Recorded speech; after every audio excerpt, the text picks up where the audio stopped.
पानी बड़ी important resource है, पानी के पीछे लोग जंगे कर लिया करते थे, कई कई कबीले पूरे पूरा शहर छोड़ के दूसरे शहर पे वाटर सोर्स की तरफ चले जाया करते थे।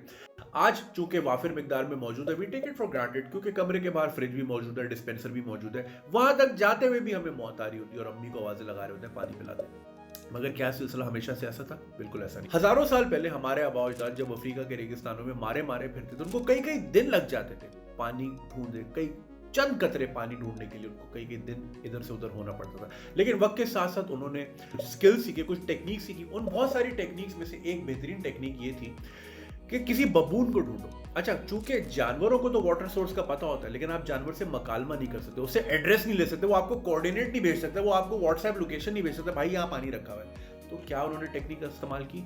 एक बबून के सामने एक एंट हिल है, उस एंट हिल में मिट्टी की जो होती है उस पर सुराख करके, और बबून चुपके से देख रहे कि आदमी कर क्या रहा है। जैसे ही उसमें सुराख किया छोटा सा, उसमें मेलन सीड्स अंदर डाल दिए।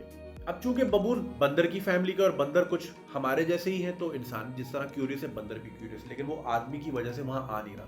तो ट्राइब्समैन क्या करता था कि सीड्स जैसे ही डाले, वो दूर जाके झाड़ी के पीछे जाके छुप के ऑब्जर्व करता था। अब बबून डर भी रहा है कि यार मैं पकड़ा ना जाऊं, कुछ हो ना जाए, लेकिन उसको क्यूरियोसिटी भी, उसको कीड़ा भी है। जैसे ही वो आता था एंट हिल के अंदर, उसने जैसी मुट्ठी डाली, उसके हाथ में आए मेलन सीड्स जो उसको खाने में बड़े पसंद थे। लेकिन जैसे ही उसने अपनी मुट्ठी बंद की, उसका हाथ फंस गया। अब चूंकि उसका हाथ फंस गया तो बबून चीख रहा है, चिल्ला रहा है, कोई मुझे बचाए। उसका हाथ निकल सकता है, जिस तरह खुला हाथ अंदर गया था, अगर वो मेलन सीड्स छोड़ दे तो उसका हाथ निकल सकता है। लेकिन चूंकि वो जानवर है, इंसान नहीं है, एनालिटिकल सोच नहीं है, लालची है, तो वो मुट्ठी भी नहीं खोलना चाह रहा। इसी दौरान ट्राइब्समैन भागा भागा आता था और उसको पकड़ के, उसको रस्सी से बांध के, एक दरख्त के साथ बांध के, उसके सामने बहुत सारी नमक की डलियां रख लेता था कि बेटा चाटता रहे सारा दिन, और दूर आराम से जाके आराम करता था। अब बबून जो है 10-12 घंटे नमक की डली जो है वो चाटते जा रहे हैं।